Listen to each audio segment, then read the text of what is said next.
Sala, no, mas esse é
Sewa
Naraba sikaretrary zay ato amin'ny zanaky ny Fiangonana Loterana-Malagasy manaraka ny fandaharana fa ny lohahevitra zay iarahasika mifampizara androany dia ny hoe ireo sekoly Loterana manofana olona ho olom-banona ho an'ny Fiangonana sy ny Firenenana. Io no lohahevitra zay ho resahasika eto.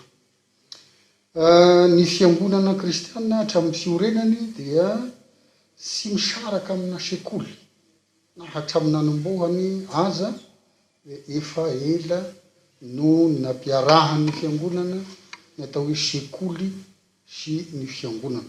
Fanorenana Fiangonana dia miaraka mandrakariva amin'ny fanorenana sekoly. Zay no nataon'ny Fiangonana. Tsy resaka lavabe mikasika ny fanombohany zany fa azonareo atao ny mijery sy mandinika an'izany ny tantaran'ny Fiangonana sy tantaran'ny firenena. Fa misy mpanjaka aza tena misahirana tamin'izany fampiarahana ny fanorenana sekoly sy ny fiangonana zany eo amin'ny tantaran'ny Fiangonana, indrindra fa tamin'ny Moyen Âge moa no ilazana azy na tamin'ny taona atenatenany. Rehefa tonga teto amintsika koa ny Fiangonana Kristiana dia nampiarahany hatrany amin'ny fanorenana sekoly ny fanorenan'ny Fiangonana. Ka noho zany anisan'izany ny Fiangonana Kristiana Loterana-Malagasy dia manorina sekoly koa ny Fiangonana. Aoka hazava amintsika fa ny Fiangonana Loterana-Malagasy dia manana tanjona kendreny amin'ny maha-Fiangonana azy. Ka anisan'ny tanjona kendreny ny fampelezana filazantsara izay tsy sarahiny amin'ny fanabeazana olona. Io tena tafiditra amin'ny fitsipika sy lalam-panorenana Fiangonana sady mitoro filazantsara no manabe olona. Ary io raha te moa hafatry Jesosy mitoriany filazantsara sady mampianatra azy. Ka tsy hoe mitory fotsiny fa mampianatra sy mitaiza ary manabe ny olona koa no asan'ny Fiangonana. Noho izany ny Fiangonana Loterana dia manorina sekoly hahatanteraka izany zavatra kendreny zany. Ka anisan'ny asan'ny Fiangonana ny fampianarana sy ny fanabeazana ary tsy misaraka amin'ny maha-Fiangonana azy zany. Tsy misaraka amin'ny maha-Fiangonana azy zany. Dia miara-dalana mandrakarivo zany ny asan'ny Fiangonana amin'ny fampianarana sy fanabeazana sy fitoriana filazantsara. Ny hahatanteraka an'izay fanabeazana sy fitaizana zany no antony anorenan'ny Fiangonana sekoly. Ary tsy ray ny sekoly aorin'ny Fiangonana fa maro vokatry zany tanjona kendreny hanabe ny olona sy hampianatra ny olona zany. Ny zavatra zeresika manokana eto satria ny fotoana tsy ampy dia ny hoe mamokatra olom-banona ho an'ny firenena sy ny Fiangonana tokoa ve ireo sekoly ahorosika Fiangonana ivelany. Manahirana ihany moa ny lohateny hoe olom-banona. Ny teny hoe olom-banona manahirana ihany mamarika anazy io. Fa raha ny fahazaoko azy dia olona vanona. Ny hoe olona vanona ilazana olona, ilazana ny hasaran'ny olona anankiray ny atao hoe olona vanona. Izy mba vanona ilay olona ilazana ny hasarany toetra no tena ao ambadiky ilay teny hoe olom-banona. Ka olona sara toetra, olo manana ny maizy azy eo amin'ny fiarahamonina no lazaina hoe olom-banona. Ka raha ny Fiangonana tena izany tokoa ny kendren'ny Fiangonana hahatonga ny olona tsirairay olona vanona. Ka indrindra moa fa rehefa manorina sekoly izy dia tsy maintsy zay tanjony zay no tena antony anorenan'ny sekoly. Ny olona vanona ary dia olona ilazana dia anarana ilazana ny olona tsara sy azo antoka eo amin'ny fiarahamonina. Ireo no antsoina hoe olona vanona io, olona tsara, olona azo antoka, olona azo itokisana eo amin'ny fiarahamonina ny atao hoe olom-banona. Fa ny Fiangonana mihoatra noho zany. Ny ataon'ny Fiangonana olom-banona dia tsy hoe olona tsara fotsiny, olona azo atoka fotsiny amin'ny fiarahamonina fa olona matahotra an'Andriamanitra koa. Zay ny tena mampiavaka ny fiangonana satria mikendry indrindra ny hanagnana olona matahotra an'Andriamanitra, zay ny fanabeazan'ny fiangonana. Amin'ny maha-malagasy asika dia misy ny fomba fiteny malagasy, lazaintsika hoe filozofia malagasy moa izy matetika, ny fanahy no maha olona. Ka ny fiangonana dia mitaiza ara-panahy. Amin'ny mahampitaiza ara-panahy ny fiangonana dia mikolokolo ny toetra maha olona tokoa zany, indrindra raha ny filozofia malagasy dia tena mamolavola olona hanana toe-panahy tsara sy mahatoky ary matahotra an'Andriamanitra no tena kendren'ny fiangonana amin'ny ireo toeram-panabeazana na sekoly aorin'ny fiangonana ireo. Zany dia mikendry hamokatra olom-banona tokoa ny fiangonana raha manorina sekoly izy. Ka tiany fiangonana ny hamokatra olom-banona, mifanaraka amin'izay heveriny olom-banona dia olona azo atoka, olona azo itokisana, olona azo ametrahana andraikitra ary olona matahotra an'Andriamanitra. Io no kendren'ny fiangonana ary ireo no faritany hoe olom-banona eo amin'ny fiangonana. Mety samy hanana ny famaritany azy. Eo amin'ny fiangonana ny ataony hoe olom-banona dia olona mahatoky, azo atoka, azo ametrahana andraikitra ary olona mino sy matahotra an'Andriamanitra. Ireo no ataon'ny fiangonana hoe olona vanona na olom-banona. Zay raha faripahitasika ny hoe olom-banona tian'ny fiangonana ho vokarina amin'ny sekoly zay ahorona. Zay resika vetivety zany hoe inona avy moa ny sekoly ananan'ny fiangonana. Ny fiangonana dia manana sekoly maromaro raha ny fiangonana Loterana no asiana resaka. Misy ireo sekoly zay ao anatiny atao hoe sekoly fanabeazana sy fampianarana ankapobeny. Io dia mirafitra amin'ny atao hoe fampianarana sy fanabeazana Loterana atao hoe FFL. Mirafitra ao avy hatrany io zany. Io dia fampianarana manomboka any amin'ny garabola préscolaire ho isika ka hatramin'ny terminaly. Io no ataony hoe mirafitra ao amin'ny atao FFL. Sekoly be dehibe zany eto Madagasikara.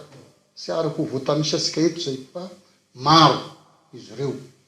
Rehefa niresaka tamin'ny tale nasionaly ny fampianarana aho dia ny mpiasa fotsiny efa mahatratra 200,000 ao amin'ny sekoly Loterana.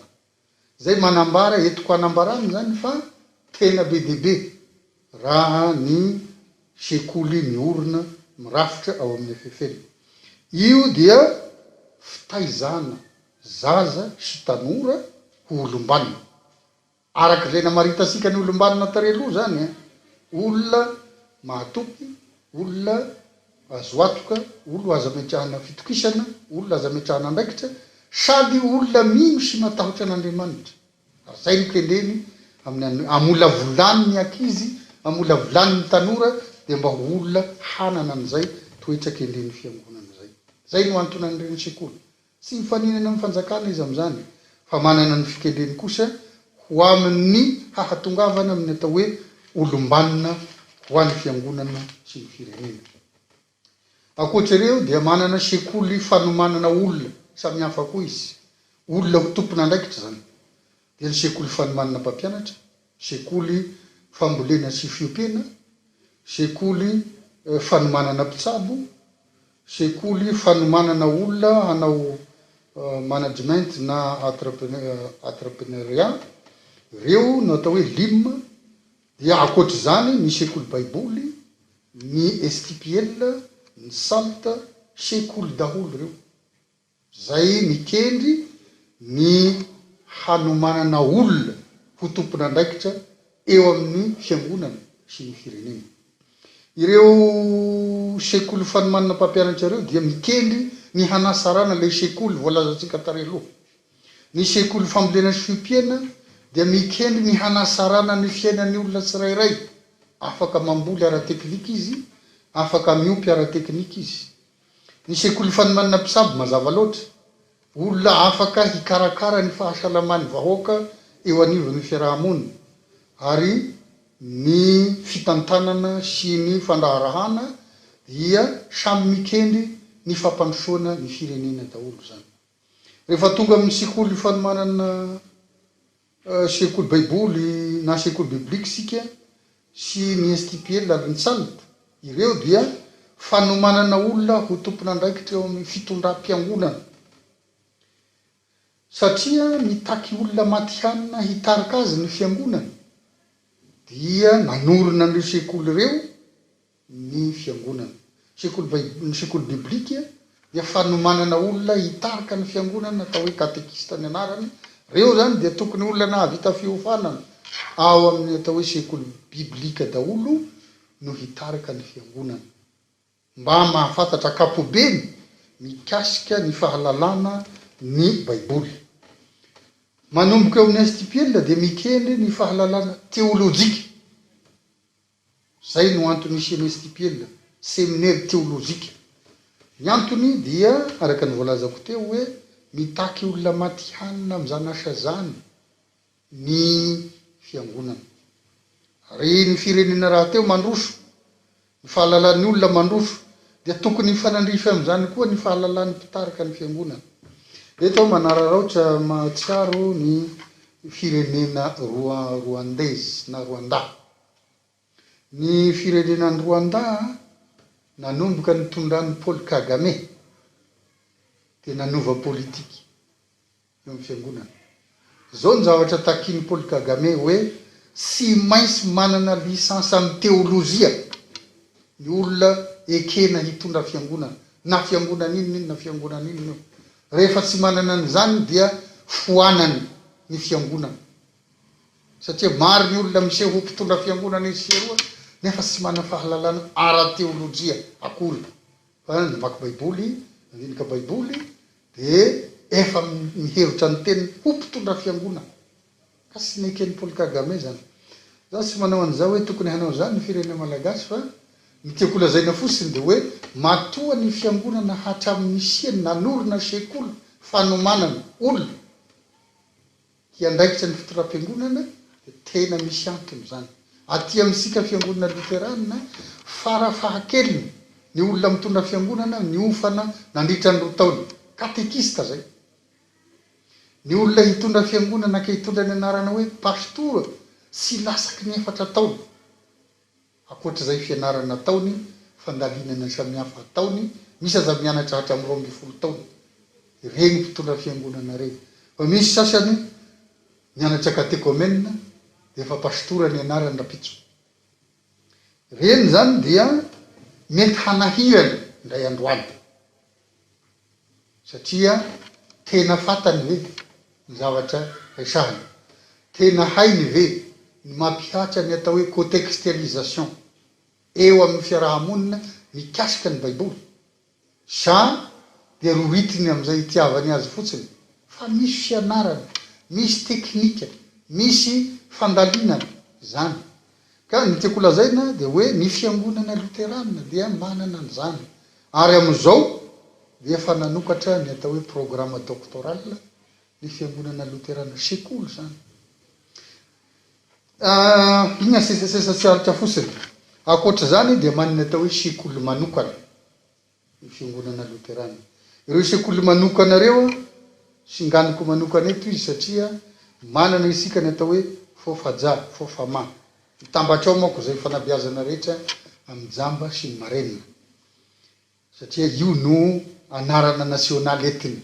Dia mitambatra ao ny akama sy ny semama sy ny sisa agny amin'ny faritany rehetrarehetra mitambatra ao amin'ny fofama zay. Zay koa ny fofaja mitambatra ao ny sezafa sy ny sisa. Hafa koa misy any tuliara, misy any farafangala, misy any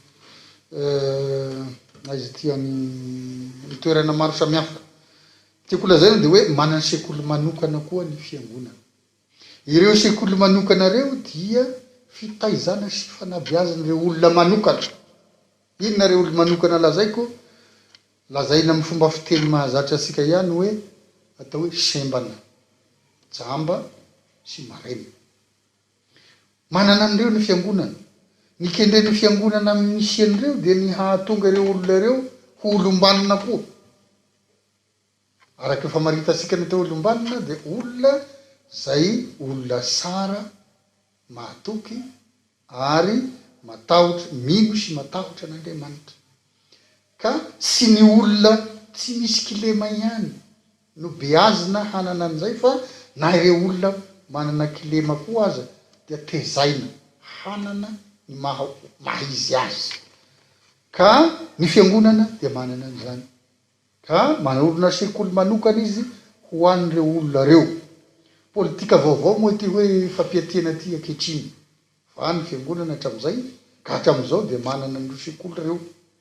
Ary mbola tazominy hatramin'izao ireo sekoly reo. Ka manana ny tanjona kendreny izy amin'ireny. Ny tanjona kendreny dia ireo olona reo ho lasa olom-banona, afaka hiatrika ny fiainana, ka sy ho vesatry ny ankohonany sy ny fiarahamonina ary ny firenena. Ary io no mahatonga asika miteny hoe tena manana tanjona mazava ny fiangonana amin'ny fanorenana sekoly. Ka ireo olona omaniny sy hofanin'ireo dia kendreny ho olona tompon'andraikitra amin'ny fiainana aloha, tompon'andraikitra amin'ny fiainana manokana, avy eo tompon'andraikitra eo amin'ny fiarahamonina. Ka raha apetraka fagnotanisika hoe mamokatra olom-banona ho an'ny fiangonana sy ny firenena ve ireo sekoly io, tena mamokatra tokoa.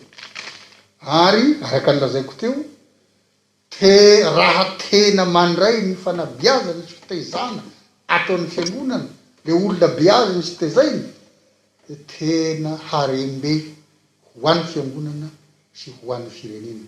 Satria ny tena zava-dehibe amin'ny fiainana maha-olombelona ansika ka isian'ny fahendrena dia ny fahatahorana an'Andriamanitra. Amin'ny malagasy moa dia fatahorana Zagnahary. Raha matahotra Zagnahary gn'olo, azafady fa tafiditra iaby ny fomba fiteny amin'ny dialekta, raha matahotra Zagnahary ny olona dia tena tonga amin'ny atao hoe maha-olom-banona azy izy. Fa manahirana ny olona sy matahotra an'Andriamanitra, sy matahotra Zagnahary, tena manahirana. Ny nampilamina ny fiarahamoniny malagasy dia ny fahatahorana Zagnahary, matahotra an'izany. Marobe ireo ohabolana malagasy na ohampitenena malagasy mampiseho an'izany. Aza ny loasaha mangina no jerena fa Andriamanitra ao ambonin'ny loha.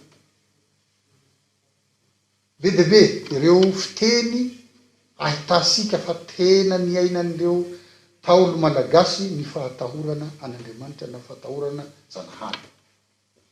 Ka ny fiangonana dia mitaiza ny olona ho amin'izay fahatahorana n'Andriamanitra zay, zany dia tena mamokatra olom-banona izy, satria raha miaina amin'ny fahatahorana n'Andriamanitra tokoa ireo olona reo dia tena ho tonga olom-banona eo amin'ny fiainany. Ka olona mahatoky, olona azo antoka, olona azo ametrahana andraikitra, olona mino sy matahotra Andriamanitra eo amin'ny fiainany. Ny amariparana asika anazy, satria ny fotoana moa manapetra dia ireto no amariparana asika anazy. Iresaka vetivety tsika mikasika ny hoe inona no hita ho vokatra zany eo amin'ny fiangonana, satria eloha hevitsika dia hoe olom-banona ho an'ny fiangonana sy ny firenena. Eo amin'ny fiangonana aloha ny jerentsika voalohany. Eo amin'ny fiangonana ireo olona beazan'ny fiangonana sy tezain'ireo ny tonga olomanga ny fiangonana. Zay no voambolana ampiasaiko indray, olomanga ny fiangonana. Hoana no ilazantsika hoe olomanga ny fiangonana izy? Lasa mpitarika eo amin'ny sambaratonga ny fiangonana reo olona reo. Sy voatery ho mpitondra fiangonana tahaka ny pastora izy, fa manana andraikitra eo amin'ny fitariana samihafa, amin'ny fikambanana samihafa, amin'ny fanesikesehana ny fiangonana. Lasa mpitarika mahomby, lasa mpitarika azo antoka, lasa mpitarika azo anakinana andraikitra reo olona reo ao amin'ny fiangonana. Ny faharoa dia nohon' izy nahazo fanabeazy fitezana amin'ny fiangonana, tsy vahiny izy fa afaka mandray andraikitra avy hatrany eo amin'ny sehatra samihafa ho fampandrosoana ny fiangonana. Maromaro ny zavatra azo raisina ohatra amin'izany, fa rehefa voataiza amin'ny fiangonana ny olona dia mahita tombosoa amin'ny fiangonana vokatry zay fitazana zay, dia mandray andraikitra ho amin'ny fampandrosoana ny fiangonana koa izy. Ireo roa. Fahatelo, lasa fitaovana lehibe ho fampivelarana ny asan'ny fiangonana izy, ka lasa mpiara miasa hampandroso ny fiangonana ireo olona nobiazany fiangonana reo. Amin'ny sehatra samihafa io teneny koa, na izay nobiazina agny amin'ny sekoly ambaratonga samihafa, na ireo nofanina amin'ny sekoly manokana tahaka ny hoe sekoly fanomana mpampianatra, sekoly fanomana mpitsabo, sekoly fambolena sy fipina, indrindra moa fa ireo nampianarana tao amin'ny sekoly biblika sy ny SPBM ary ny saltra. Reo zany dia lasa fitaovana mahomby mampivelatra ny asan'ny fiangonana. Ireo raha zay resika maimaika ny atao hoe vokatra ho an'ny fiangonana. Ny vokatra ho an'ny firenena koa raha zay resika maimaika koa dia zao, ireo olona notezain'ny fiangonana sy nobeaziny dia sy olona hafa fa olona eo amin'ny firenena ihany. Ka raha ny vokatra tsara eo amin'ny fiangonana sy makaiza, fa vokatra tsara makao amin'ny firenena ihany koa zany. Ka raha hazavaisika zany ny hoe moa ve misy tombony ho amin'ny firenena, tena misy, satria vokatra makany amin'ny firenena koa ny vokatra misy eo amin'ny fiangonana. Misy fiatraikany hatranetrany zany eo amin'ny fiangonana koa izany rehetra izany. Zay ny atao hoe vokatra sy mivantana zay. Fa misy vokatra mivantana eo amin'ny firenena. Inona ny vokatra mivantana? Misy tonga olo-manga eo amin'ny firenena reo olona nitezain'ny fiangonana reo, reo olona nibiazin'ny fiangonana reo.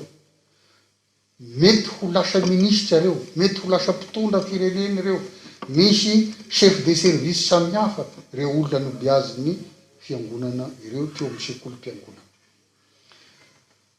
No zany sy eo amin'ny fiangonana fotsiny no mahita soa amin'ireo olona biazy sy tezain'ireo, fa tena misy vokatra mivantana amin'ny firenena koa ny olona nobiazina sy nitezaina eo amin'ny sekoly mpiangonana. Be dia be ny ohatra azo raisina amin'izany, fa veriko fa mahafitina azy izay voalazako zay. Ny hafatra farana ary dia zao, ho asika mpanabe aloha ny hafatra. Aoka ho fantasika ny tanjona kendren'ny fiangonana amin'ny nanorenana sekoly.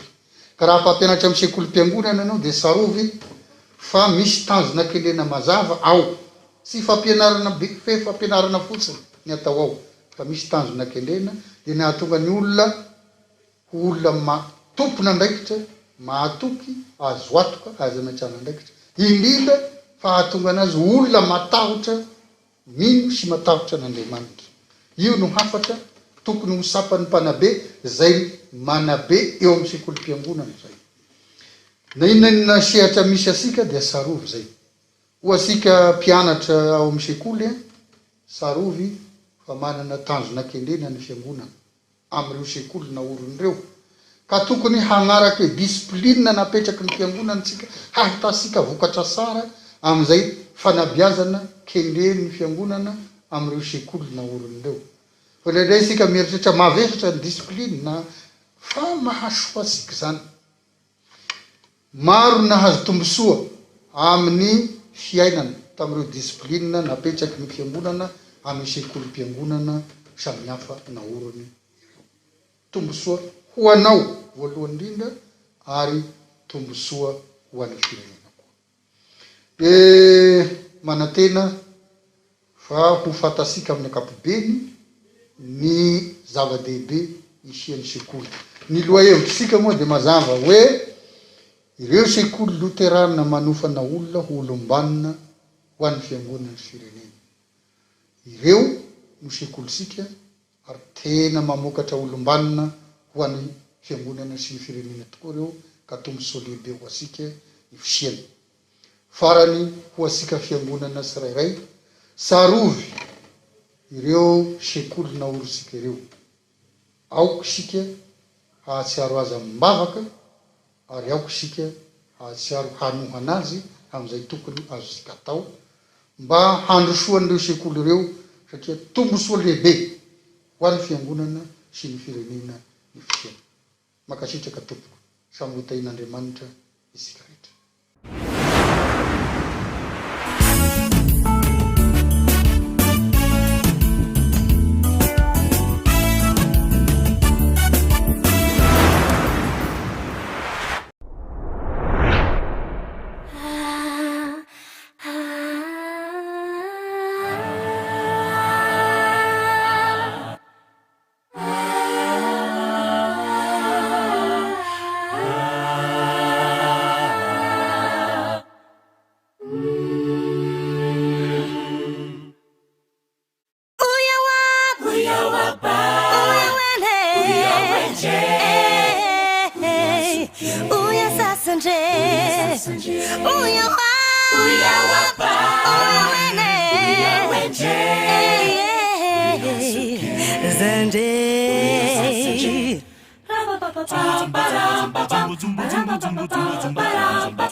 Isika iarakisi fangare si fangare isika elengea di fayuera si mapazare ne ubaba birasakina ne fangafu dinizane huye milasika na biwo etaninja haza Isika iarakisi fangare si fangare isika elengea di fayuera si mapazare ne ubaba birasakina ne fangafu dinizane huye milasika na biwo etaninja haza Hilanawi, Kasikareli, Hilanawi, Karakareli, Hilanawi, Kasikareli, Hilanawi, Karakareli, Hilanawi, Kasikareli, Hilanawi, Karakareli, Hilanawi, Kasikareli, Hilanawi, Karakareli.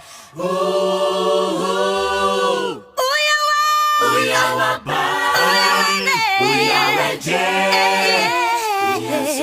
Uya sasanje, uya wa, uya wapa, uya wenje, zanje, zuke, zanje, zuke, zanje, hey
que confirme fianamento silazanuna nasise tutseso auniawe tiagani usamatanya naishaka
vavaka isika rehetra misaotra anao zay Andriamanitra no nianomezanao ity fotoana ity ampahatsiahivinao anay fa olokandalo izahay eto amin'izao fiainana izao ary miatrikady fa maro fahavalo ny asanao sy ny fiainanao aminao ka asainao miambina izahay aharitra ihany koa amin'ny finoana ary mitohy tsy tapaka eo aminay ny fanambarantenanao mba hahafanay milaza toy ny apôstoly nao fahiny fa fantatray izay inoanay manoloana an'izany dia toky ho anay ny fanambarantenanao ampahafantaranao anay ny famonjena sy ny lalana ho amin'izany ahafanay maharitra amin'ny fitondrana ny hazo fijaliana ka tsy ho voaozongozo ny fampianarana sandoka samy hafa izay miely eto amin'izao tontolo izao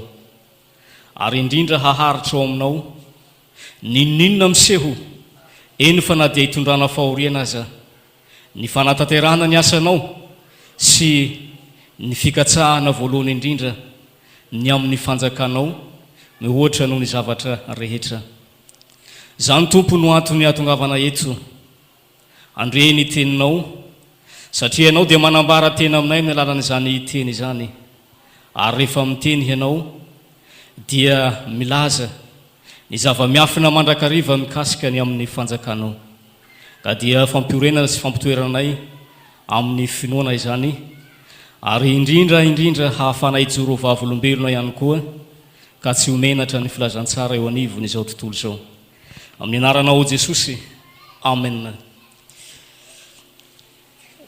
Lahateny no anjara antsika eto mialohan'izany dia miarahaba antsika rehetra amin'ny anarany Jesosy izany dia nalaina ao amin'ny epistily faharoa ho an'ny Timoty epistily faharoa ho an'ny Timoty toko voalohany Timoty faharoa toko voalohany ka ny andiny faharoa ambin'ny folo tapany A izany izay mivaky toy izao amin'ny anarany Jesosy ary noho izany koa no iaretako izao zavatra izao ka tsy menatra aho satria fantatro izay inoako ary iray masina manamasinanay amin'ny fahamarinana fa ny teninao no fahamarinana amen.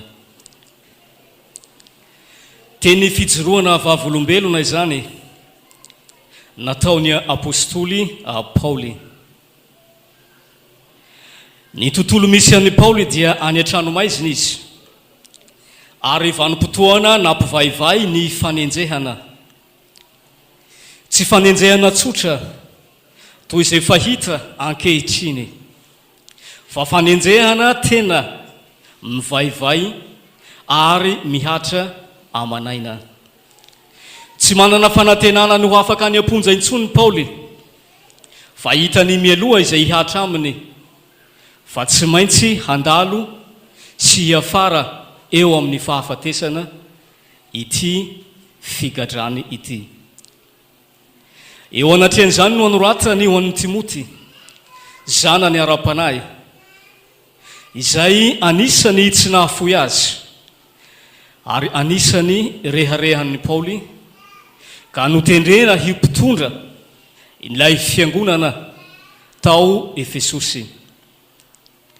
tsy ho an'ny Paoly ihany anefa ny fanenjehana sy ny fahoriana fa ho an'ny tontolo ara-pilazantsara sy izay nandray ny finoana any Jesosy ary Timoty na tiana na tsy tiana dia tsy maintsy handalo izany ihany koa hiaritra izany koa ary izany no nanoratany taratasy ho azy manoloana ny mahampitondra fiangonana an'ny Timoty sy manoloana ny hasarotry ny toejavatra sy ny toedraraha misy na ara-panahy na ara-politika eto dia izao no tenin'ny Paoly no izany no iaretako ary tsy menatra aho fa fantatro izay inoako zany Paoly apôstoly zany dia olona iray singanona sy maningana ara-pahalalana fa anisan'ny mpianatry ny rabo malazy natsoina hoe Gamaliel izy,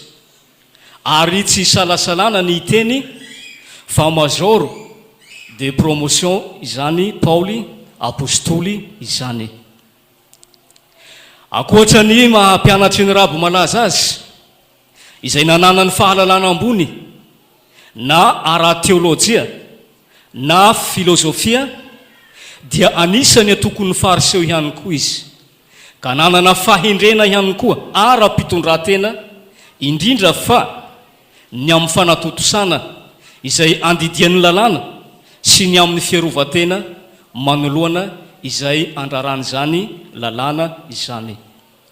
Ka dia anisany izay tampony amin'ny fahendrena sy ny fahalalana tao amin'ny vanim-potoana nisy azy izy, ary azo sokajiana ho iray amin'ny olon-kendry.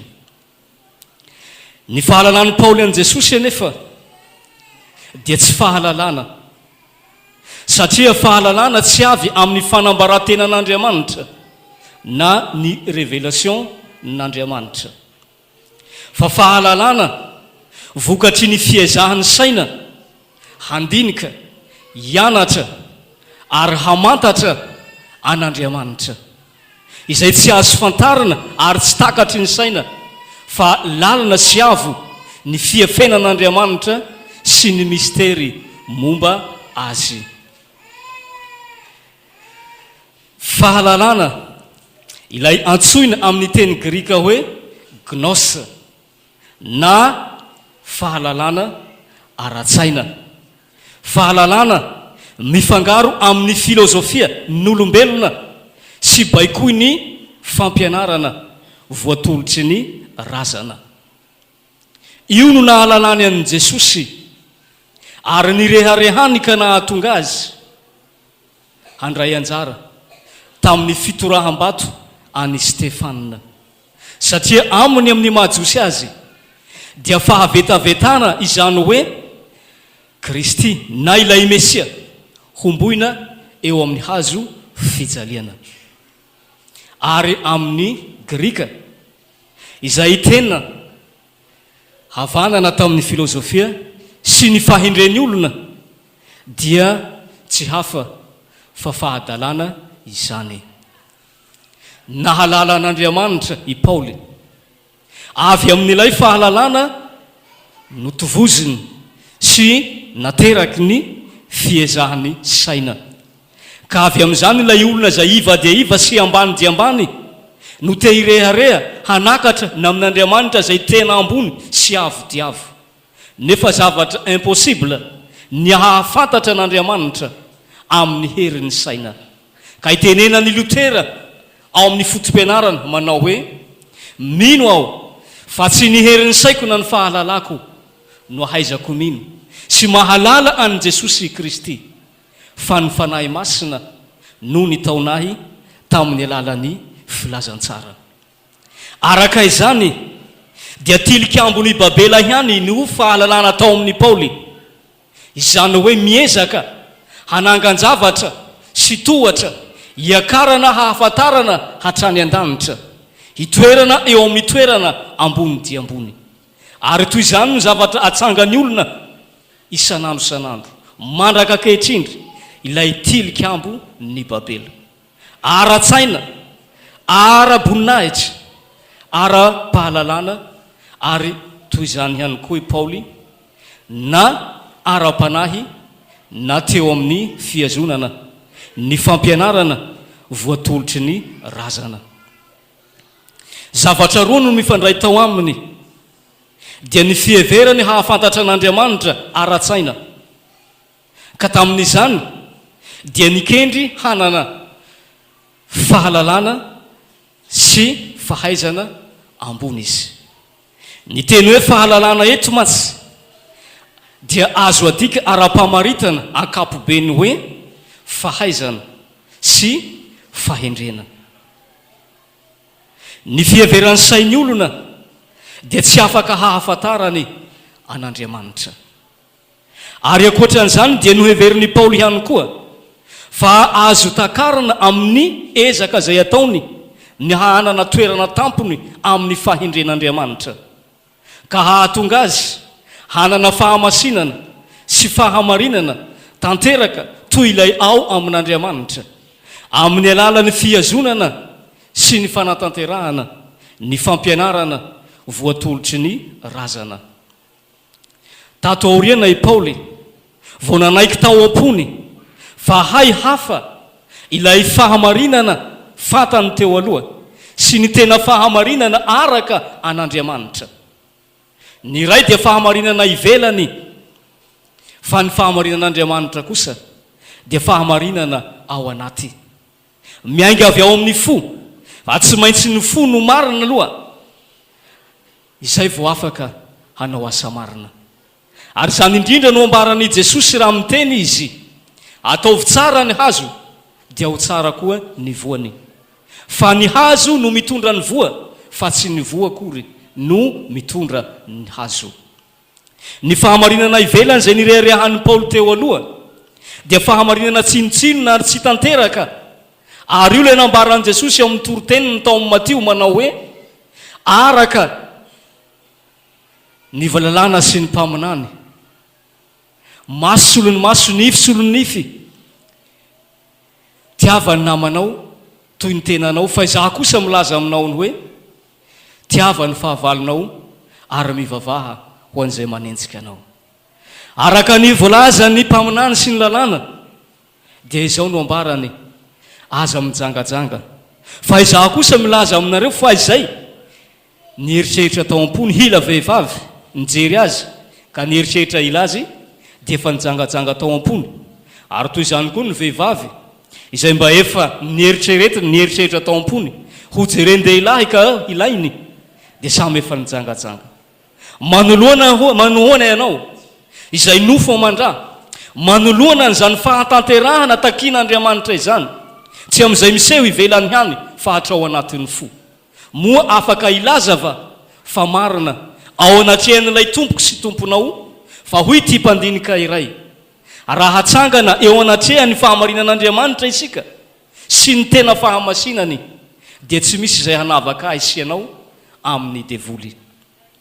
Ka fantatry Paoly tato aoriana fa tsy olo marina izy, tsy tanteraka izy, ary tena tsy mahalala any Jesosy sy izay ninoany izy. Tsy mahita sy tsy mahalala koa ny lalana hakany an-danitra. Fa izay nataony ho rehareha dia tsinona fa tena taimboraka sy zavatra tsinotsinona, ary ny tenany mihitsy no nilaza izany no hoe ataoko taimboraka ny zavatra rehetra. Tsy mahalala ny Jesosy i Paoly ary tsy nahafantatra izay inoany.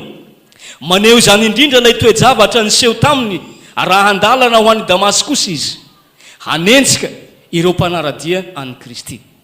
Ka nanehoan'i Jesosy ny voninahiny tamin'ny fahazavana lehibe avy any an-danitra izay niapikarapoka azy, ary ny feon'ny tompo nanao taminy hoe Saoly, Saoly, nahoana ianao no manenjika. Tsotra ny fanontanian'i Paoly manao hoe iza moa ianao.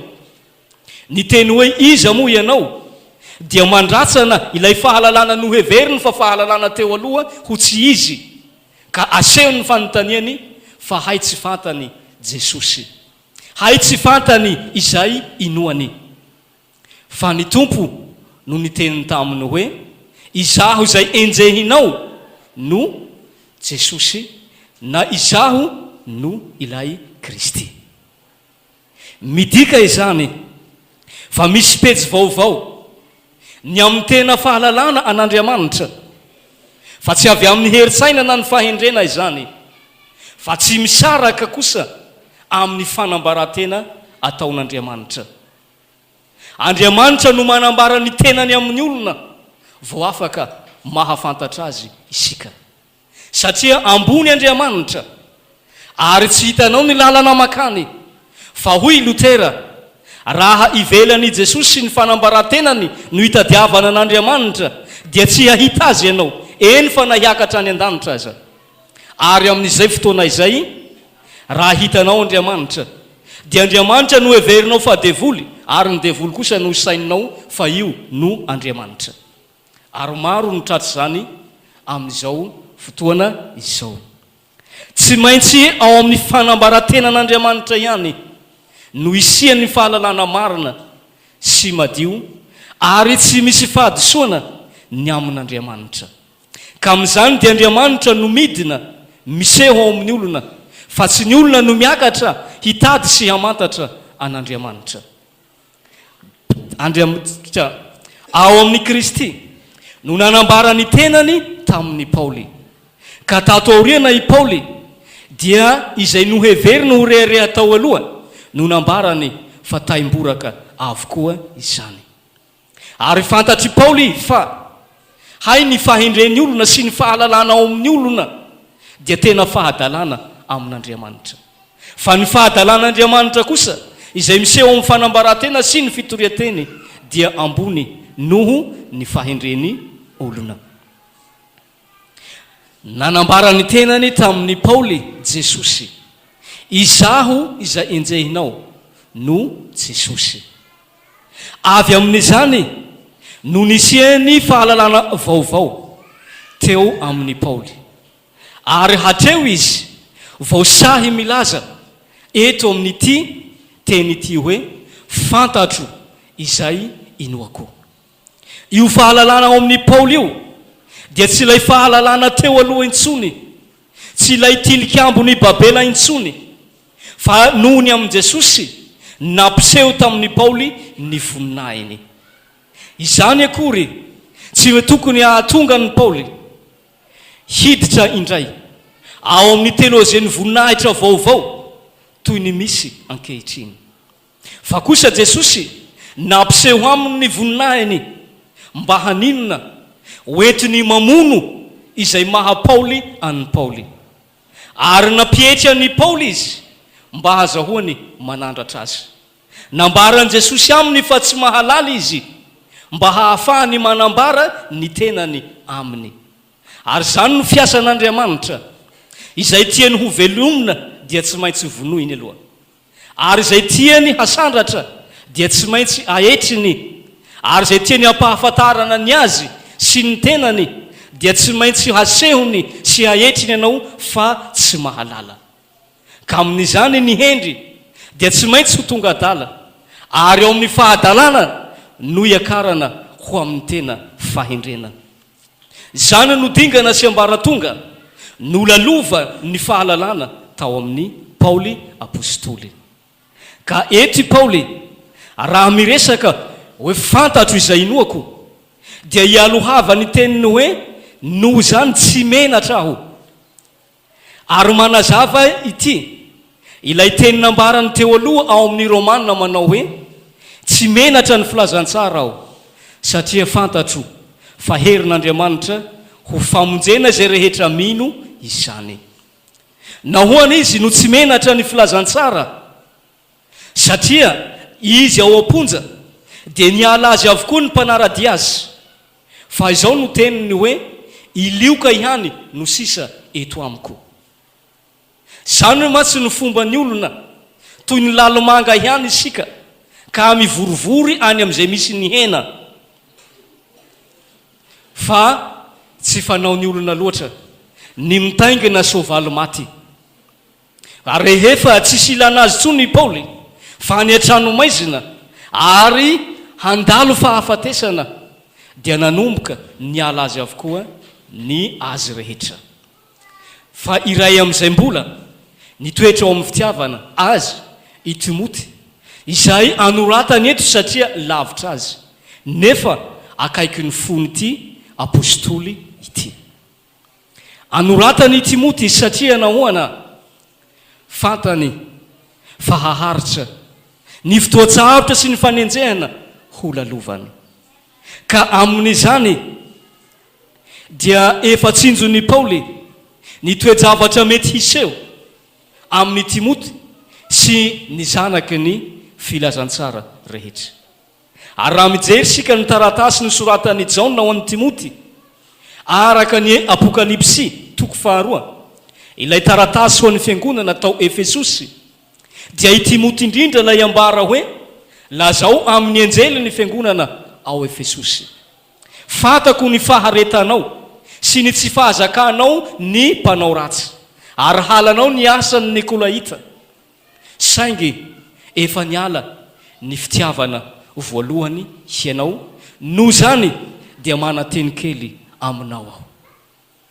Mialohan'ny fahatanterahany zany no efa ilazan'ny Paoly eto aminy hoe raha ny amiko dia tsy menatra aho ny amin'izay iaretako ary vonona ny amin'izay iseho satria fantatro ary mazava amiko izay inoako.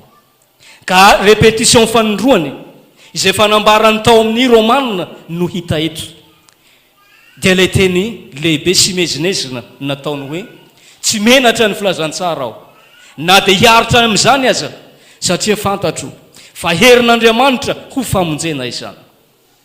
Nahoana ny tsy menatra izy satria fantany tsara ny natiorany filazantsara sy ny misionany ny vokatriny eto amin'izao tontolo izao. Fa ny zavatra malemy no mahamenatra ary ny hery ho fanimbana no tokony hahamenatra. Nefa ny hery mandringana sy manimba mazana no ireharehan'ny olona eo amin'izao tontolo izao. Toy ny herin'ny Farao izay nandringana sy nanamotsana ny teo ambanin'ny fahefana. Toy ny herin'ny Néron, Hitler sy ny sisa izay matimatesany mpanao tantara sy tsikolovona ary hindrahindraina sy asandratra aza saingy hery ho fandringanana sy ho fanimbana. Fa ny filazantsara kosa dia toa fahalemena izy ary tena fahadalana satria miseho ao amin'ny hazo fijaliana. Nefa ambaran'ny Paoly fa tsy fahalemen'Andriamanitra io fa hery ary tsy hery handringana fa hery ho famonjena izay rehetra maninona izay rehetra mino. Ka raha miteny Paoly hoe tsy menatra aho dia midika hoe vonona aho ninona hiseho ary afaka hiatrika hatramin'ny fahafatesana satria mazava aminy izay inoany. Iza moa ity inoany ity? I Paoly apôstoly dia anisany mifototra ary tsy miala amin'ny hazo fijaliana. Io no ambety teniny sy votoatiny izay nambarany. Ka ambarany tao Korito manao hoe ninia tsy nahafantatra zavatra teo aminareo ao na inona afa-tsy Jesosy Kristy izay voahombo teo amin'ny hazo fijaliana. Ao amin'ny hazo fijaliana no ahafantarany Paoly izay inoany. Fa tsy toy ny anireo mpaminany izay mitoro hoe fiadanana kanjo tsy misy fiadanana. Fa ambarany ny fanekena taloha manao hoe arabaina kosa izay mitoro hazo fijaliana kanjo tsy misy hazo fijaliana. Hazo fijaliana no eo amin'ny Paoly ary zany koa no entin'ny Kristy. Ka tokony homenatra izany izy raha amin'ny mahajosy sy ny fahindrena Grika izay teo amin'ny tontolo nisy azy. Satria amin'ireo olona ireo dia fahavetavetany zany ary fahadalana. Anefa ambaran'ny Paoly fa tsy mahamenatra azy ary reharehany aza ny hazo fijalian'ny Kristy. Io famerenana amin'ny teolôziany hazo fijaliana io koa no iray amin'izay nitoloman'ny Lotera ka nahatonga azy hanao sy hitarika ny reformation. Satria nahoana nizotra ho any amin'ny teolôziany voninahitra ny olona ary miverina amin'izany koa isika ankehitriny. Fanasitranana izany no zavatra hindraindraina sy tena toriana eo amin'ny fiangonana fa tsy vonona kosa ny mino hitondra ny hazo fijaliana. Ary izao no ambaran'ity mpianatra iray kamo mianadesony vavaka izy alohany anao fanadinana dia taorian'izay nanao tsatopiso ary noho ny valy ny fanadinana dia afaka izy. Ka izao no teniny mamaly vavaka Andriamanitra. Fa hay moa ity Andriamanitra ity natao hanarana-po amin'ny hakamoantsika sy Andriamanitra tea mamerina ny olona amin'ny teolôzian'ny nofo sy ny teolôzian'ny tany. Fa i Paoly dia tsy miresaka ny nofo sy ny tany ao amin'ny asa sorany fa manambara fahafatesan'i Jesosy ho inona ho famonjena izay rehetra mino. Ny famonjena dia tsy amin'izao fiainana izao no anatenany izany sy hitadiavana azy fa Jesosy tenany dia milaza fa mahantra noho ny olona rehetra ianao raha amin'izao tontolo izao no anatenanao any Kristy. Fa tsy maintsy mahafoy izao tontolo izao ary mahafoy ny hita maso mahafoy ny anio. Hiaritra ny fahafatesany Paoly nefa tsy menatra ary tsy matahotra izany izy, fa azo ny antoka izay inoany, ary niarahany tamin'i Jesosy dia tsy ny hahazo ny zavatsoany tany fahasitranana andro lava vola harena, fa ny handray ny fahafenoan'ny famonjena ao amin'ilay maharitra mandrakizay.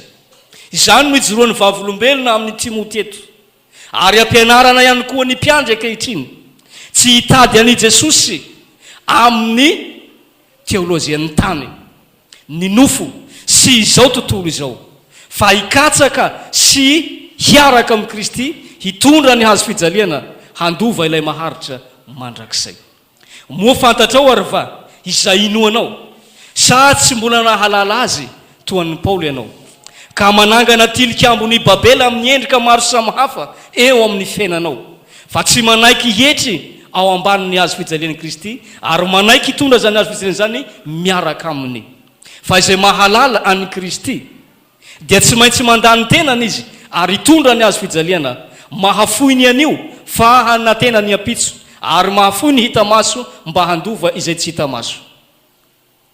Izany no fahalalana ao amin'ny Paoly, ahalalany an'i Jesosy, tsy fahalalana ivelany ara-tsaina, fa fahalalana misy fiombonana toy ny mpivady anankiray, tsy roa-intsony fa olona iray.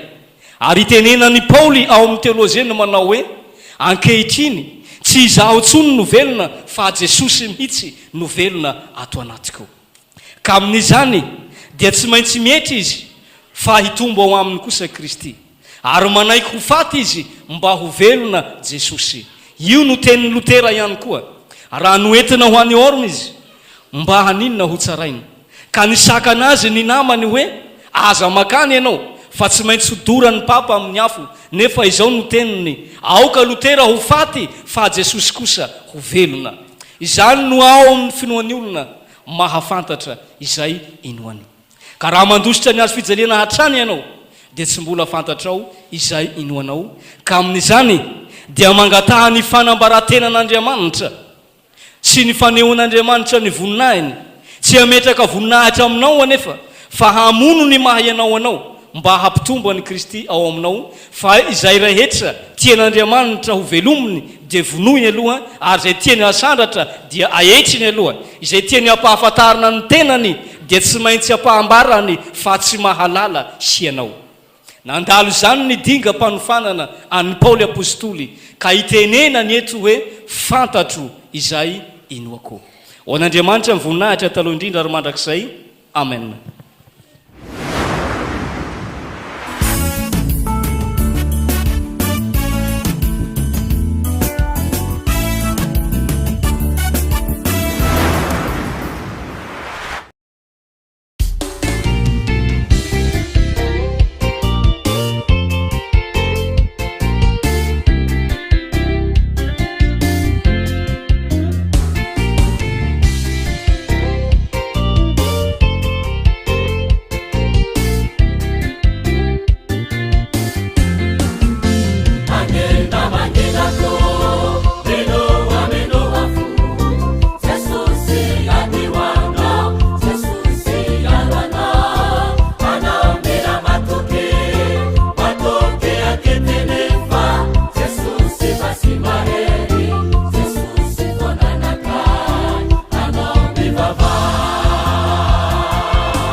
Pasoavana femafalina fanifamonjena azo tsy hidina ilairay tsy tolo isananerampo fanampiposaka mazava sotoko ny fasoavana andriamanitra tsy olany numeni anafakani minisari kari marina mini finuna yani nukuveluna pachani andani chani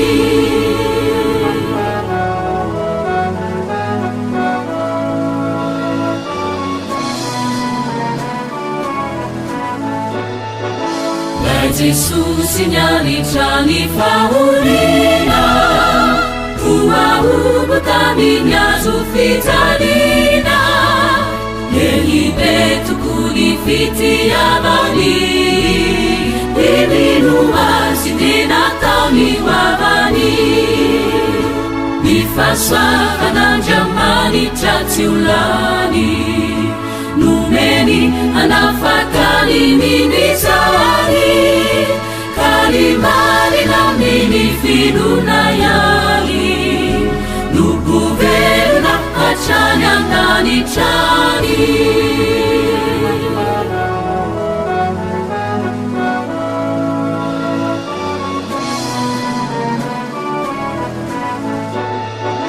Ni Fiangonana velumi ni fanai Di mahari chanani alai panai Timitsaha mituri famonje Vizurupani naniwani Firenenana Nifasoavana andriamanitra tsy olany Numeni anafakani minisari Kalimarina mini finuna yani Nukuveluna achani andani chani Nifasoavana andriamanitra tsy olany Numeni anafakani minisari Kalimarina mini finuna yani Nukuveluna achani andani chani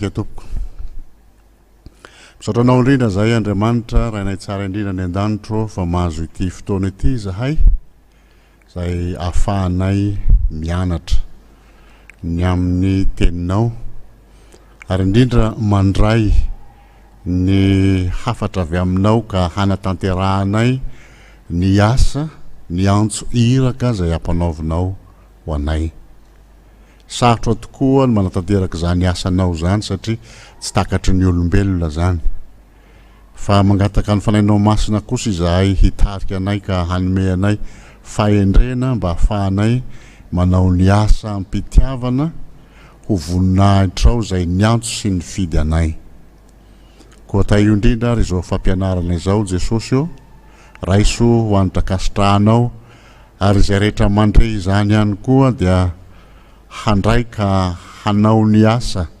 araka ny sitraponao amin'ny anaranao Jesosy no ametrahanay zany vavaka izany amen miara misaotra an'Andriamanitra indray isika raha mahazo manaraka an'izao fampianarana izao eto amin'ny zanaky ny Fiangonana Loterana-Malagasy ny lohahevitra tsika dia manao hoe ampy hanatanterahan'ny fiangonana ny misionany ve ny sampana 8 sy ny sampandrahara 12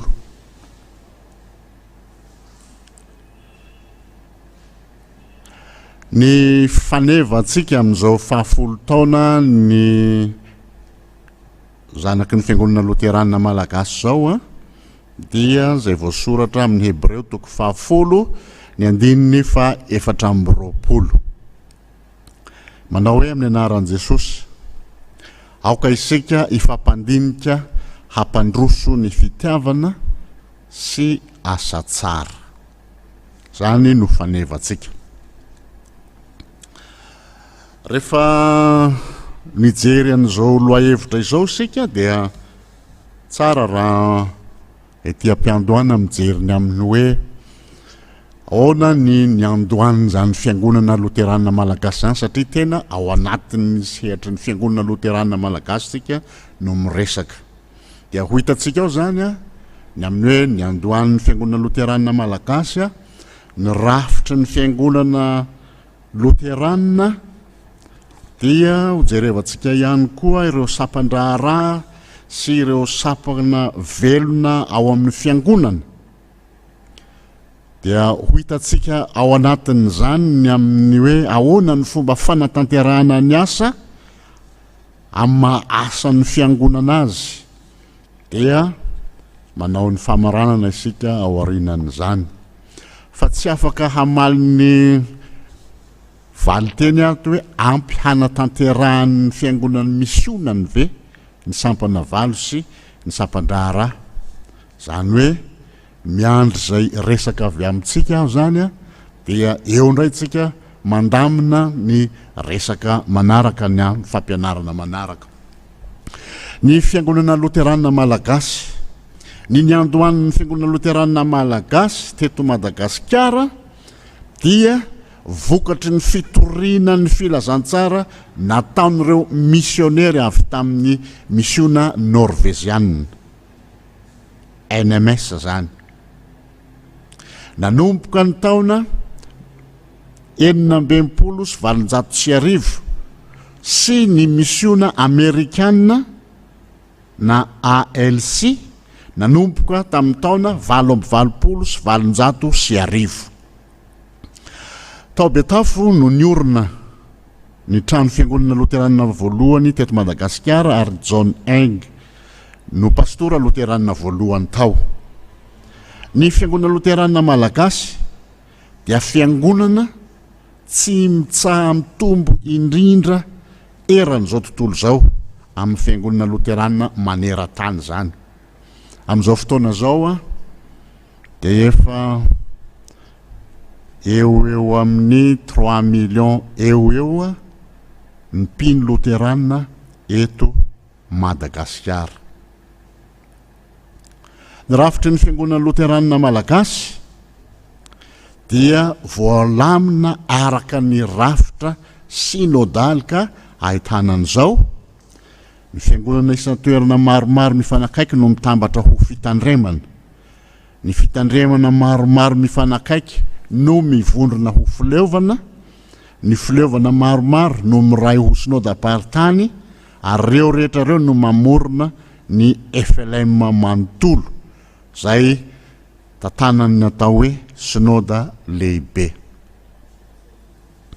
pastora daholo no mitandrina azy ireo afatsy ny fiangonana zay mety hoe mbola tsy mahazo ny pastora zany dia katekista no mitarika an'izany fifidianana eo anivon'ny synodam-paritany no mamaritra ny fanomezana pastora ny fitandremana sy ny fileovana ireo synodam-paritany sy ny sapana velona ato amin'ny Fiangonana Loterana Malagasy manana synodam-paritany 520 isika amin'izao fotoana izao dia ngambany tsy ho lazaiko eto fa tsara fotsiny amin'ny mipetraka hoe efa tahaka an'izany ny synodam-paritany zany hoe raha lazaina dia zao 20 ny faritra eto Madagasikara dia efa mihoatra ny isan'ny faritra zany ny isan'ny fiangonana zay ato anatin'ny Fiangonana Loterana Malagasy ary ny tena zava-dehibe aza dia zao manana synodam-paritany isika zay synodam-paritany Fiangonana Loterana-Malagasy any Eropa, zany hoe tsy eto Madagasikara fa any Eropa. Manana ny rafitra mazava hitondrana ny asany ihany koa ny Fiangonana Malagasy. Ireo rafitra mazava zay hitondrany ny asany ireo dia mizara roa mazava tsara ny sampana zany ao amin'ny fiangonana. Dia nilazaina hoe reo sapan-draharaha ao amin'ny fiangonana sy ny sapa-pikambanana izany. Ny sapan-draharaha ireto ndray dia ho lazaiko satria tena ao anatin'ny reto mihitsy ilay misiona zay ataon'ny fiangonana, dia io no mahatonga zany hilaza an'izay. Ny sapan-draharaha ao amin'ny Fiangonana Loterana-Malagasy dia misy 250. Ireto avy izany: ny tafika masina maharitra na TMM, ny trano prito Fiangonana Loterana-Malagasy TPFLM, fampianarana sy fanabeazana Loterana na FFL, sekoly ambony Loterana momba ny teolojia na SALT, foibe Loterana momba ny fifandraisana FLF, sapanasa Loterana momba ny fahasalamana SALFA, foibe fanabeazana ny jamba FOFAJA, foibe fanabeazana ny marenina FOFAMA, fanetanana fambolena sy fiompiana FAFAFI, asa misina Loterana amin'ny tatsambo AMLT zany, Asa Fitoriany amin'ny havana silamo Shalom, fampandrosoana eo anivon'ny Loterana na fanilo. Reo lay sapan-draharaha 250. Fa ireo sapana velona ao amin'ny Fiangonana Loterana-Malagasy ihany koa dia misy 8 zany. Ao ny Sekoly Lahady Loterana-Malagasy na Saloma, ao ny fiombonan'ny kristianina tonora Loterana-Malagasy dia ny FKTLM, ny vokovoko manga na ny VLM, fikambanana skoto eto amin'ny FLM FSFLM, fikambanam-behivavy Loterana FPL, fikambanan-dehilahy Loterana FDL, firaisan'ny fifoazana Loterana FIFIL, ary ny fikambanana diakona FDFLM. Ireo sampanareo dia fitaovana eo ampelantanan'ny Fiangonana Loterana-Malagasy hanatanterahany ny tanjona kendreny dia ny fitoriana ny anaran'i Jesosy eto amin'ny firenetsika. Eny tsy eto amin'ny firenetsika ihany fa mivoaka ny firenetsika ihany koa aza. Ireo sapam-pikambanana ireo dia samy manana ny maha izy azy avy sy ny tanjona ary manana ny zava-kendreny dia ny hampandrosonany fanjakan'Andriamanitra. Araka n'ireo fitsinjarana ny sapam-pikambanana dia mazava araka izao fa no tsinjarana araka ny taona sy ny mahalahy, ohatra FDL sy ny mahavehivavy FDL, ary ny fanomezam-pahasoavany zay ananany izy ireo. Mijeritsika ohatra ny sokajy taona zany dia hitantsika araka an'izany fa tena miavaka ao lay sokajy taona. Hitantsika misy Sekoly Lahady, misy tanora, misy fikambanan-dehilahy, misy vehivavy, misy fifil. Zany hoe tena mifangaro ao anatin'ilay fiangonana mihitsy zany ny sokajy taona noho izany amin'izany sokajy taona zany dia manana ny andraiki avy ireo sokajin'olona ara-taona na araka ny hoe mahalehilahy sy mahavehivavy azy ireo. Mikasika amin'ny fanatanterahana ny asa misiona raha ohatra ka tena jerevana mivantana ty loha hevitra ity, satria hoe ampy hanatanterahany fiangonana misionany ve? Ka raha miresaka an'izany fanatanterahana ny asa misiona zany dia tena mivantana mihitsy ao amin'ny atao hoe tafika masina zany resaka zany. Sapandraha ray mikasika mivantana mitondra ny anaran'ny asan'ny fiangonana dia ny tafika masina maharitra zany zay ao Antsirabeny Foibeny. Io tafika masina maharitra io dia manana ny toniany zay tompona andraikitra voalohany mampiodina sy ampandehanana ny Asa Fitoriany ny filazantsara. Zany hoe io lay ambony indrindra zany ka mahafantatra sy mandrindra ny zavatra rehetra amin'ny resaka fitoriana ny filazantsara. Fa izao amba hamora ny fanatanterana zany asa zany dia manana tony isa-tsinôda, zany hoe manana tony pastora io tony io isa-tsinôda, dia ireo no mivory indray mandeha isa-taona ao amin'ny tafika masina maharitra zay antsoina hoe komity teknika. Mianatra miofana amin'ny fanatanterahana ny asa misiona izany.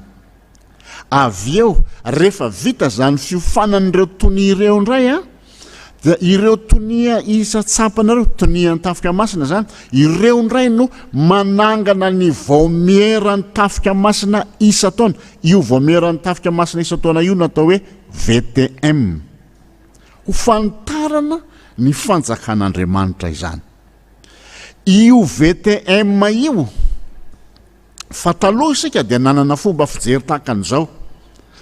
Ny fanaovana tafika masina dia anisapana fifoazana, zay ny fomba fijery taloha. Fa tena nivelatra izy taty aoriana, dia zay no antony nanatanterahana ny amin'ny hoe fananganana an'izany vaomeran'ny tafika masina izany. Ka io vaomeran'ny tafika masina io dia hivondrona ny sampana velona rehetra ao amin'ny fiangonana. Izany hoe lay sampana valo zany dia ao anatin'ilay vaomeran'ny tafika masina avokoa. Midika izany fa izao ny asa misiona dia any fiangonana manontolo tsy hakanavaka na iza, satria manana ny fanomezam-pahasoavana avy amin'ny fanahy masina izy ireo. Ary izany indrindra ny didy sy afatra napetraka Jesosy rehefa nitsangana tamin'ny maty izy. Vakitsika ny ten'Andriamanitra Mateo 7:20, ny andininy fa 9:20 ka hatramin'ny fa 20. Vakitsika zany ten'Andriamanitra izany, fa tena manana ny maizy azy fa ny olona rehetra zay vita batisa dia evangelista. Zany hoe tompona andraikitra amin'ny fitoriana ny filazantsara izy. Noho izany raha lazaitsika mazava sy mahitsy kokoa dia tena asan'ny fiangonana mazava tsara ny fanaovana asa misiona na tafika masina zany.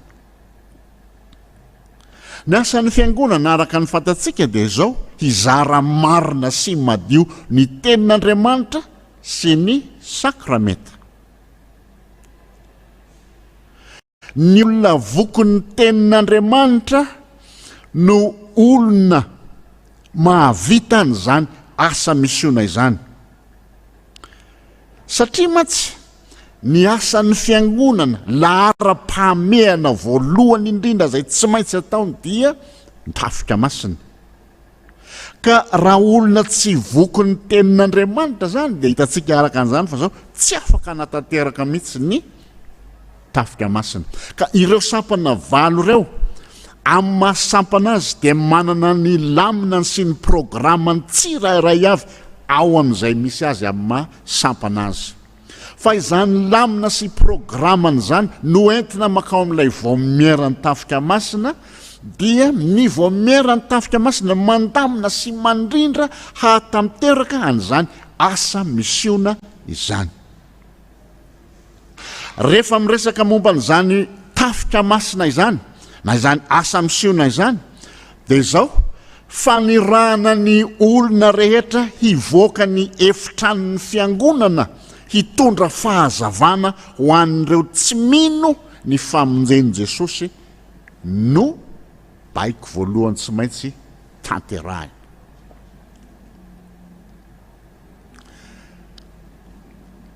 Rehefa miresaka momba ny atao hoe misiona ny fiangonana isika na mission zany dia zavatra anankiroa no voalaza tsy maintsy ho resahina ao anatin'izany. Ny voalohany dia ny evangelisation ary ny faharoa kosa dia ny diakonia. Ny evangelisation io dia fampianarana ny amin'ny soratra masina, lahateny, toriteny, hampitombo ny finoan'ny mpino ary izany zavatra rehetra zany, izany resahana resaka momba ny soratra masina izany dia io lay resahana amin'ny fanatanterahana ny hoe zaika be fiaonam-be isan-karazany, isan'ny 2 volana, isa 3 volana, isa taona, zany resaka zany fampitomboana ny finoana amin'ny alalan'ny fitoriana ny filazantsara, zany no resaka ao. Fa ny fizarana faharoa kosa dia ny diakonia dia fanatanterahana asa zany, asan'Andriamanitra. Ireo sampandraharaha manao ny fandraisana an-tanana an'ireo madiniky ny tompony no jerevana ao anatin'izany. Fa manao ahoana ny fomba fijerin'ny kristianina ny madiniky ny tompo? Raha mijery ny fanevan'ny asa misiona isika. Fa ny fanevan'ny asa misiona matsy dia ny Mateo 2:12 andininy 4 sy ny 5. Zao ny voasoratra ao amin'ny anaran'i Jesosy. Ary Jesosy nanao taminy hoe mandeha ihany ianareo ka ambarao amin'ny jaona zay renareo sy hitanareo zao. Mahiratra ny jamba ary afaka ny mandringa, diovina ny boka ary malady ny marenina, atsangana ny maty ary ny malahelo hitoriana ny filazantsara. Hitantsika araka an'izany fa tena fandraisana an-tanana feno an'ireo madiniky ny tompo ireo zany lay asa diakonia. Raha ny evangelisation jerevana dia tena ananantsika fiangonana Loterana-Malagasy ary asahena mijoro mihitsy fa mahay soratra masina itsika fiangonana Loterana-Malagasy. Mahay isika ary mandalina ary manana teolojia raha lazaina dia hoe tena marina ny fiangonana Loterana-Malagasy. Fa eo amin'le diakonia kosa dia mampametra-panontaniana rehefa nandinika an'izao fampianarana zay nomen'ny zanaky ny fiangonana Loterana-Malagasy zao.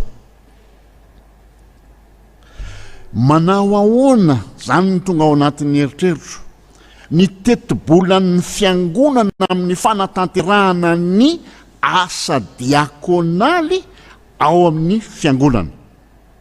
Filisan-jaton'ny tetibolan'ny fiangonana no hanaovana tafika masina. Mibahatoerana ao amin'ny tetibolan'ny fiangonana ve ny fanaovana tafika masina. Dia tsarovy tsara fa satria fampianarana ty dia milaza aminareo fa zao ny alahadin'ny Pentekosta dia alahadin'ny asa misiona. alahadiny asa misiona. Io zany dia efa tokony ahafahantsika mitarika sahadiny amin'ny hoe inona ny fandraisantsika anjara amin'ny fanatanterahana ny asa diakonia ho an'ireo madiniky ny tompo. Zao ihany koa fantaniana mipetraka, manana sosialy fijerena madiniky ny tompo ve ny fiangonana. Fa ny zavatra hitatsika ankehitriny rehefa mijery isika na any ambanivohitra na andrenivohitra dia izao: ny lahara-pahamehana amin'ny fiangonana sy mahafaly ny fiangonana dia ny fananganana fiangonana tsara tarehy. Tsara ny fitaovana ao anatiny, raitra, manana ny maha izy azy, tsara ny ivelan'ny fiangonana, tsara zany, maneho ny voninahitr'Andriamanitra zany. Fa manao ahoana ny fomba fijerevan'ny fiangonana lahara-pahamehana aminy ve, zava-dehibe aminy ve ny mijery an'ireo mahantra, tsy manan-kohoanina, tsy manana atao ininina eo amin'ny fiainany. Kanefa nolazaiko tary ambony tary fa izao manana fanomezam-pahasoavana zay namoazan'Andriamanitra azy reo olona reo. Zany mahatonga na milaza manao hoe ny lahara-pahamehana ny fiangonana ankehitriny dia ny fananganana foto-drafitr'asa ao anatiny, hitarina ny fiangonana, amboarina ny altara, amboarina ny valindriana, amboarina ny zao sy zao. Dia asa na manao ahoana ny fanirahana olona hivoaka ny efitranon'ny fiangonana. Izany hoe raha lazaiko dia zao: ny fiangonana ankehitriny dia mitady ho zatra hahatamana ny kristianina eo ambonin'ny dabilio hipetraka, hiainy fotsiny, fa tsy hivoaka ny varavarany efatry ny fiangonana, hizara ny fahatsaran'ireo fiangonana, hijara ny fahatsaran'Andriamanitra zay niantso sy ny fidy ary naniraka ny fiangonana. Raha mijery isika ohatra, zanaky ny fiangonana manana ny maha izy azy eo amin'ny sehatry ny fandraharana, manana ny maha izy azy eo amin'ny sehatry ny fandraharana. Ahoana ny fomba fitaizany fiangonana an'ireo zanan'ireo amin'ny fahazotony manao ny asa misiona? Ahoana ny fandraisan'ny fiangonana ny mikasika ny fampitomboana ny talenta araka ny fanazavan'ny soratra masina azy? Fa hitantsika zany tantara zany, lay fanoharana nataon'i Jesosy ny amin'ny nomena talenta 5, nomena talenta 2, nomena talenta anankiray.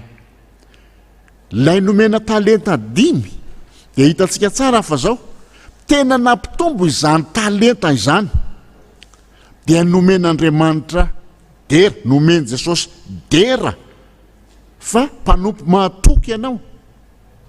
Dia tahaka izany ihany koa lay nomena ny talenta anankiroa dia nahazo dera teo anatrehany Jesosy, fa lay talenta anankiray dia nandevina, satria zao no avalina, mila voatsiaro ianao, tsy misasatra amin'izay ataonao ianao.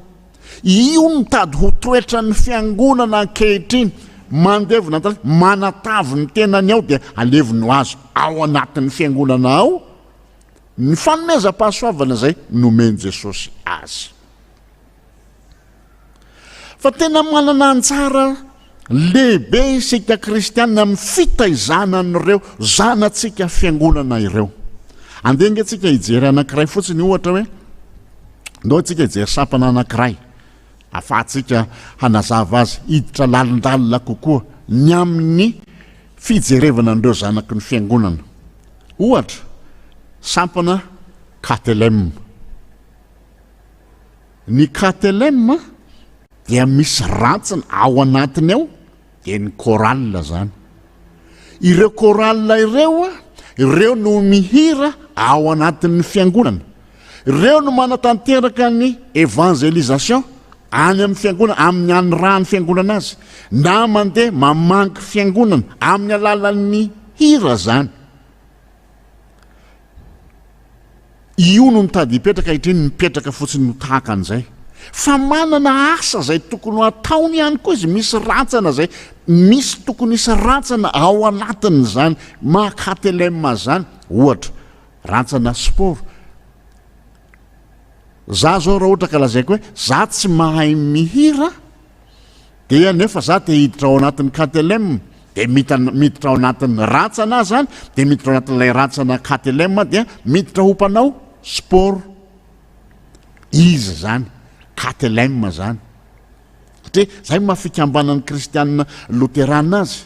Ao anatin'izany ihany koa, ao anatin'izany rantsana sport zany hitaizana azy. Dia ao anatin'izany rantsana zany ihany koa no hitaizana azy ireo hanao hampianatra andreo madinika ny tompo. Mety tsy manana fahalalana momba an'izany ohatra ao anatin'ny fokotankiny anankiray, na any efa ivelan'ny fiangonana zany, dia ireo no manofana mampianatra halalany ny amin'izany resaka ohatra sport zany.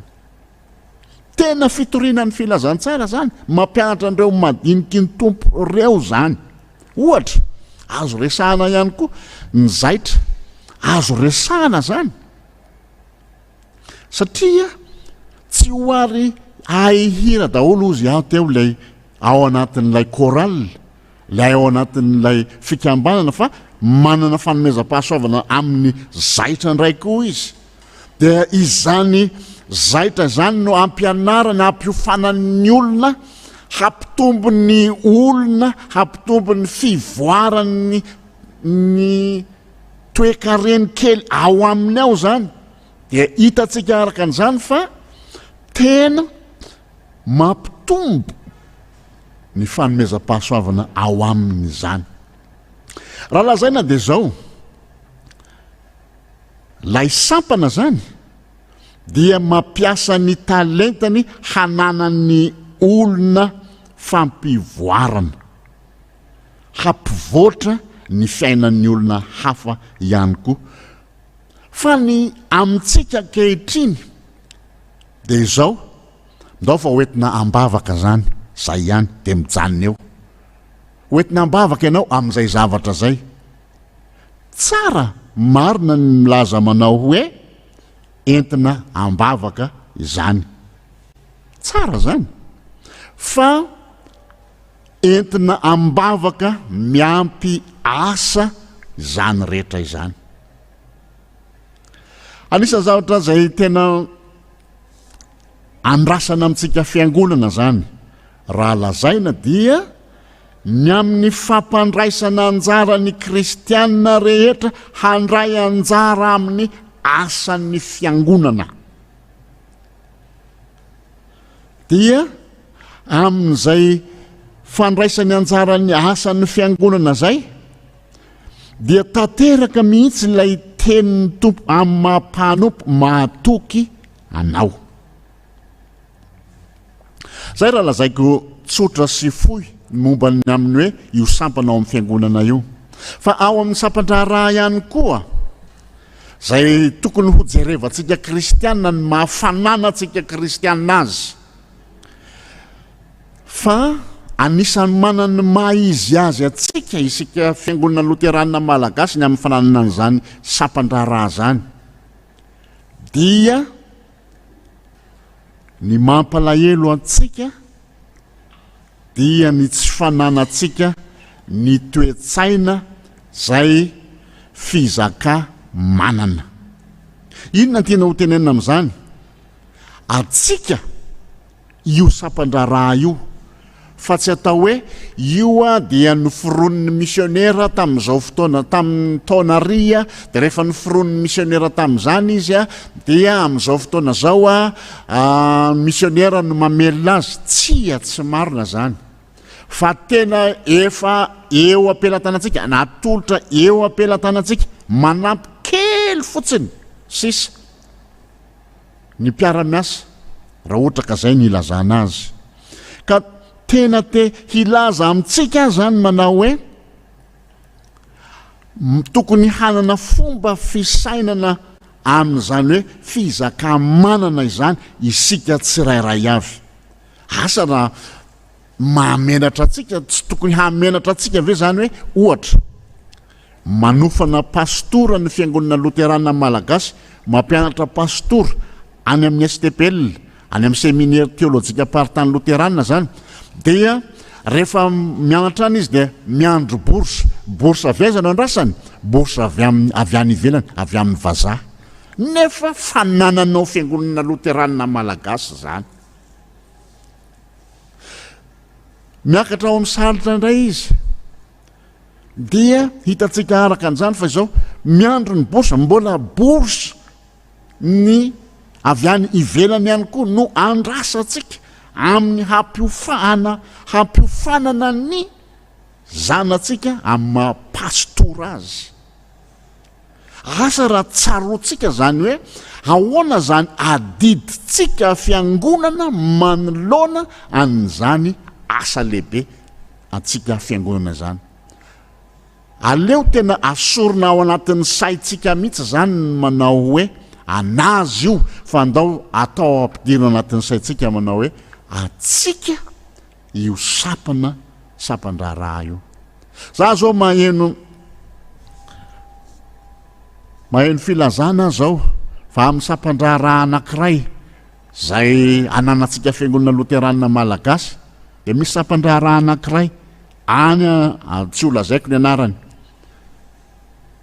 ny fiangonana zandriny no mameno ao anatin'ilay sapandraraha olona taizana ao anatin'ilay sapandraraha tsy diso zany fa mahagaga nefany mahitanao nefany rehefa mandeha eny an-dalana eny dia mahitanao manao hoe atao zanaky ny Fiangonana Loterana-Malagasy ty olona ty kanefany itsika tompony ray tsy mampiditra ny zanatsika ho ao anatin'izany sapandraraha zay ananatsika izany zany tena maneo fa tahaka ny hoe tsy tiatsika ny atsika raha zay ny ilazana azy lay loha hevitra atsika ry havana dia tena ngeza be ampianatanterahany fiangonany misionany ve ny sampana valy sy ny sapandraraha ao anaty 2 tsy hamaly mihitsy fa anjaratsika kristianina mihitsy anjaratsika ny mametraka manao hoe inona ny adidiko inona no andraikitro izaho ankohonana anankiray inona no andraikitro amin'ny fitoriana ny filazantsara hampandehany zany fitoriana ny filazantsara zany izany mahatongana te hilaza amintsika manao hoe midira ao amin'ny sampana mandraisa andraikitra amin'ny zavatra rehetra zay hitarian'ny fiangonana hanao hanatanterahana zany asa misiona izany aza mijery ny zavatra zay ivela ambelany fotsiny fa midira ao anatiny halalahanao hoe ahoanany andraikitry ny fiangonana amin'izao fotoana zao ny Fiangonana Loterana-Malagasy fantatsika tsara zany fa efa manomboka maniraka missionnaire hiasa any ivelany Madagasikara manana an'izany itsika zay lazaina hoe ANIO ankehitriny mandrindra an'izany dia mba ahoana ny fieveratsika Fiangonana Loterana-Malagasy ahoana ny fieveratsika kristiana tsirairay avy amin'ny ireo zay zanatsika manatanteraka an'izany asa zany any ivelan'ny Madagasikara amin'izao fotoana zao fantatsika tsara fa tena mbola misy mitantana isika kanefa tsarov fa efa 50 taona dia mbola tahaka ny hoe miana mandeha ihany isika, tantanana ihany isika, zay vao afaka hanatanteraka n'izany asa izany. Miandry ny fanampiana avy any ivelany isika, zay vao afaka hoe hanatanteraka ny mombamomba ny fanatanterana n'izany asa izany. Zany ny mahatonga te hilaza amintsika manao hoe andeha hanana toe-tsaina hoe fizakamanana isika amin'ny fanatanterahana ny asan'Andriamanitra. Noho izany hamara-paranako azy dia aza mijanona ho fotsiny hoe kristianina mipetraka ato anatin'ny fiangonana, fa sikiny ny herinao sy ny fanomezam-pahasoavana rehetra zay nomen'Andriamanitra anao, hanatanterahanao ny asa, hanatanterahanao lay didy sy hafatra napetraka Jesosy aminao. Mandehana atao mpianatra ny firenena rehetra, manao batisa azy ho amin'ny anaran'ny ray sy ny zanaka ary ny fanahy masina, sady hitandrina zay rehetra nandidiko anareo. Fa lehibe ny amaranan'i Jesosy azy dia ny hoe indro izaho omba anareo mandrakariva ambara-pahatonga ny fahataperany zao tontolo izao. Ry zanaky ny Fiangonana Loterana-Malagasy 50 taona ianao. Ry Fiangonana Loterana-Malagasy efa 50 taona isika izao. Saino, lalino ary andeha hijery lavitra ny amin'ity fitorianany filazantsara zay asa lehibe apetraka Jesosy amintsika ity. Zay angamba no fitariateny tsotra sady foya zay omena ho anareo dia miandry zay valiny zay fantaniana zay apetraka reo dia hamaly izany fantaniana zany amin'ny fotoana manaraka indray isika. Hotahin'Andriamanitra ny zanaky ny Fiangonana Loterana-Malagasy ka hanana ny fanevany tokoa izy ny amin'ny asa misiona zay ho tanterahiny. Amen.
Ankalazana anao ry Andriamanitra tompony lanitro,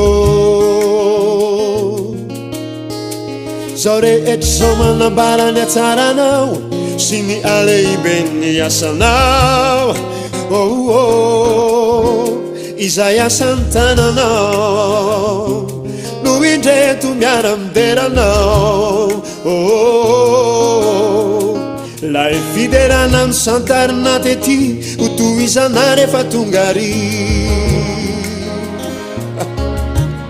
Ankalazana anao Andriamanitra tompony lanitro, zao rehetra izao rehetra izao manambara ny atsaranao sy ny alehiben'ny asanao.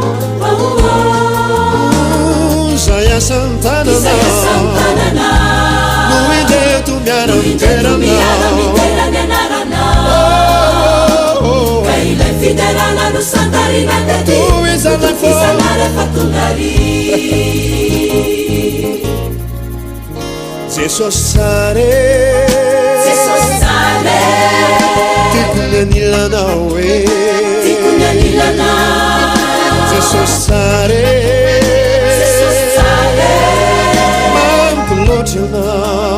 mamikulochana tikuni miaraka minao mamikuloche wanilanao Jeso tikuni miaraka minao mamikuloche wanilanao Jeso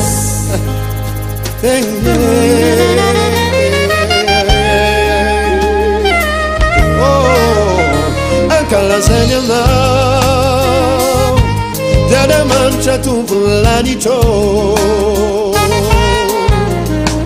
izaho rehetra sao manambarany atsaranao sy ny alehiben'ny asanao izay asan'ny tananao no mideto miara miterany anaranao miterany anaranao Fiderana no Santarina tuizana Fatungari Sesosare tikunyanilana sesosare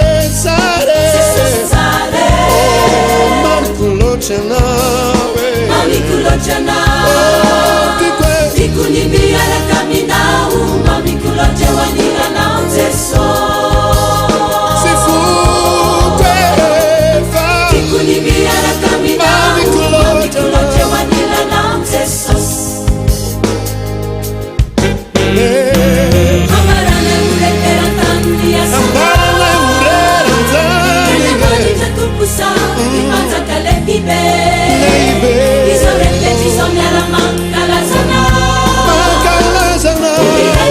kisa fatsarena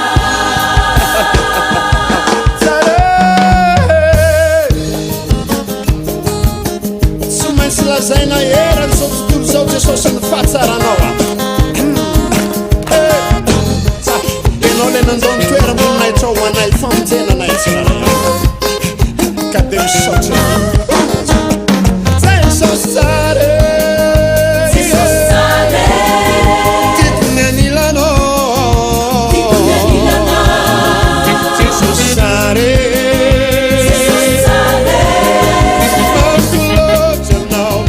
mamikulochana tikuni miaraka minao mamikuloche milano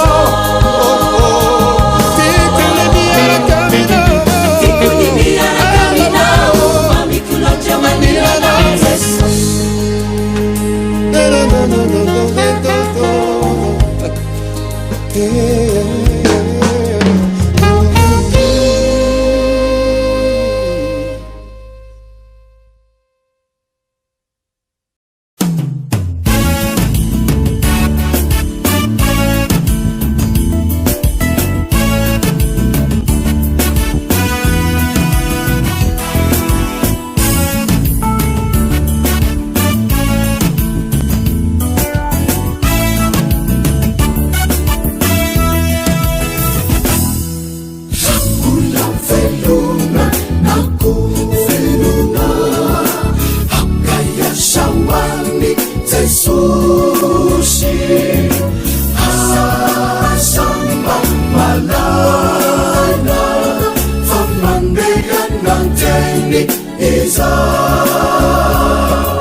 hifampandinika hampandroso fitiavana siapisa